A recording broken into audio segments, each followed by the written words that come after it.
Fala rapaziada, como é que vocês estão? Renê aqui. Gente, hoje eu queria falar com vocês um pouco sobre acordes dissonantes, tá? A gente falou já sobre acordes maiores, menores, né? Como formar acordes também, né? Acordes maiores, né? E acho que menores também, se eu não me engano.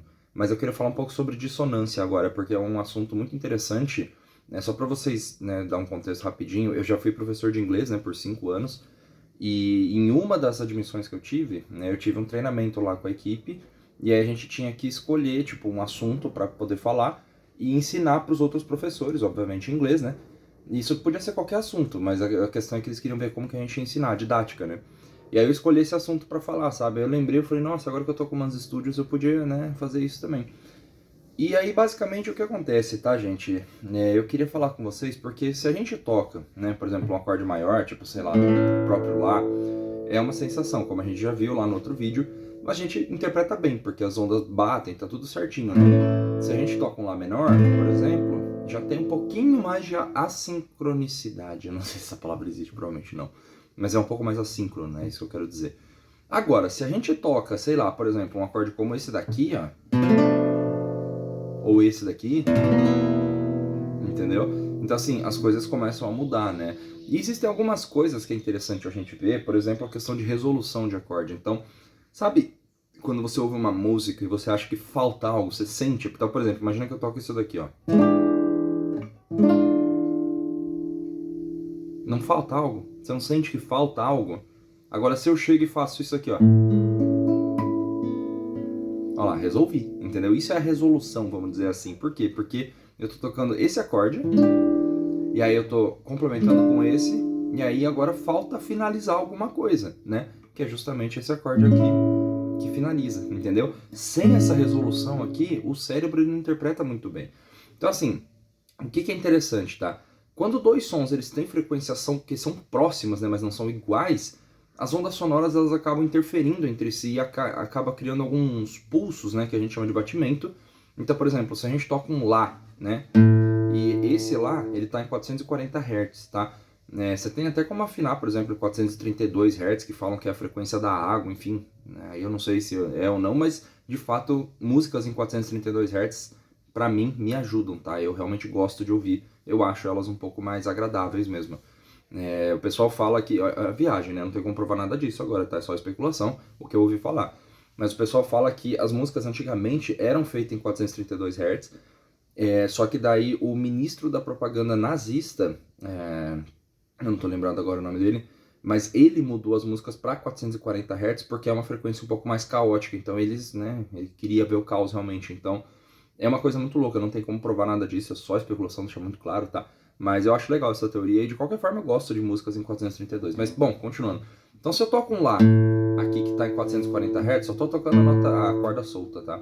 Se eu toco junto com o Lá, eu toco também o Lá sustenido, ou seja, a segunda menor, né? Porque se esse aqui é o Lá, uma casa pra frente vai ser a segunda. Primeira, segunda, normal. Então se eu toco esses dois juntos, é uma coisa que fica esquisito no cérebro. Então, por exemplo, ó, eu vou tocar só a corda Lá, certo? Solta. Normal, som normal. Se eu toco a casa 6 da misona, que é o Lá sustenido, junto com a corda de baixo solta, que é o Lá, olha que coisa esquisita que fica. É estranho. A mesma coisa acontece se eu tocar o Sol sustenido.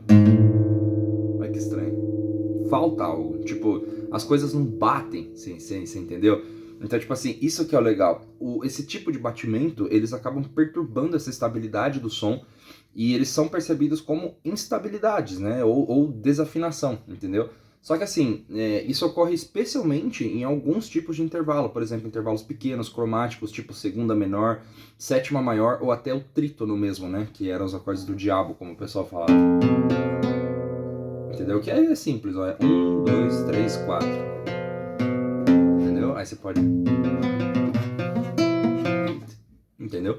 Então, assim, dá pra fazer muita coisa. Agora, por exemplo, uma banda que usa bastante trítono, tá? São várias, né, na verdade, mas a própria música Black Sabbath, do Black Sabbath, tá? Então, tipo, vocês podem ver que ele começa no Sol aqui no power chord, né?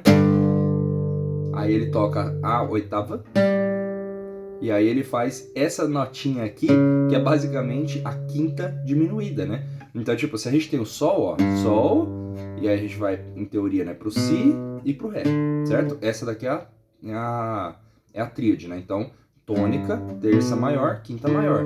Agora, eu diminuí a quinta, então ficou aqui. Então eu toquei o próprio Sol, toquei a oitava e toquei a quinta, né? Diminuída menor. Então fica uma... Olha que estranho. Esse acorde é um trítono. Esse acorde, ele é dissonante. Ele não pega muito bem na gente. E assim, os instrumentos musicais, eles acabam produzindo não só frequência fundamental, mas também parciais, que são harmônicos, né? Então, tipo, acordes consonantes, tipo a tríade mesmo, né? Que é o Dó, Mi e Sol, entendeu? Isso daqui é um acorde maior. Esse acorde, ele bate, ele inteiro, ele se resolve, ele faz tudo, entendeu? Eles acabam reforçando, né, uns aos outros. Então, tipo assim, quando a gente tá falando... Desculpa o barulho, gente, que eu tô vendo minha colinha aqui enquanto eu falo com vocês.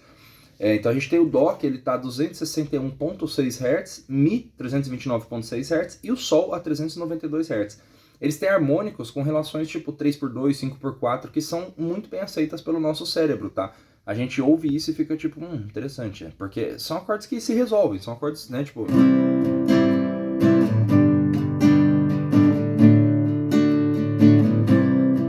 Entendeu? Então tudo se resolve aqui, é tudo bonito, sabe? Essa é a ideia. São essas relações, né, que eu falei 3x2, 5x4, elas são relações... são frações racionais, vamos dizer assim, que elas acabam resultando numa sobreposição harmônica muito clara. E o ouvido interpreta isso como agradável, né? Então, como a gente tinha conversado já, quando a gente está tocando, por exemplo, um Lá maior, o ouvido percebe de uma maneira porque todas as notas e todos os sons aqui, as frequências, elas estão tipo num gráfico se interligando, tudo bonitinho. Quando a gente toca um Lá menor, essas ondas já mudam um pouco, então a gente percebe já de uma maneira diferente, normalmente um pouco mais nostálgica, um pouco mais triste, vamos dizer assim, né? No geral, não é sempre, não é, né, sempre assim.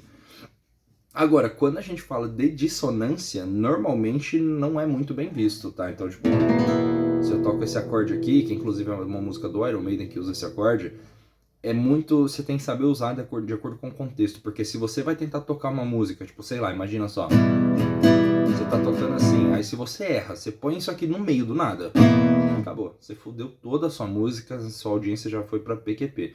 Só que se você sabe usar, aí é outra história, tá? Então, assim, como eu tava falando, né? Quando a gente tem, por exemplo, o Lá sustenido, que é a segunda menor, e o próprio Lá, que é a tônica, se a gente toca os dois juntos, eles têm harmônicas que colidem, tá? Então isso acaba criando um espectro irregular. E essa complexidade espectral, né, ela confunde o cérebro e não permite uma leitura muito clara do fundamento tonal. Então quando a gente olha para isso daqui, você não sabe muito bem o que fazer. Tanto que tem até um negócio que eu sempre brinquei com todo mundo, que era literalmente ficar fazendo isso daqui para incomodar mesmo.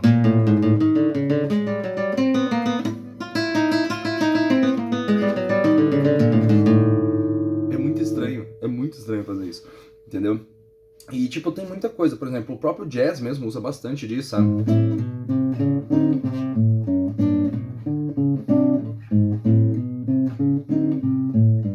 Opa. Como é que era, né? É esse mesmo. Sabe? Então, tipo, tem muita coisa aqui. Eu não lembrava direito a tab, mas enfim. Então, assim, tem a questão também da codificação neural e da tensão auditiva, tá? O nosso sistema auditivo, particularmente o núcleo coclear e o córtex auditivo primário, eles são biologicamente sensíveis a padrões previsíveis, sabe? Então, tipo assim, dissonância, elas acabam ativando algumas áreas do cérebro ligado à atenção, alerta e conflito. Então, tipo, a amígdala, o córtex e também, acho que é cingulado, se não me engano, alguma coisa assim. Então, assim, isso é semelhante a sons de alarme. Vocês podem ver alarmes nucleares, buzinas, etc. Eles são sirenes também. Normalmente são dissonantes, tá? Porque não é a intenção que você fique, tipo assim, nossa, que gostoso de ouvir isso, né? E você não liga.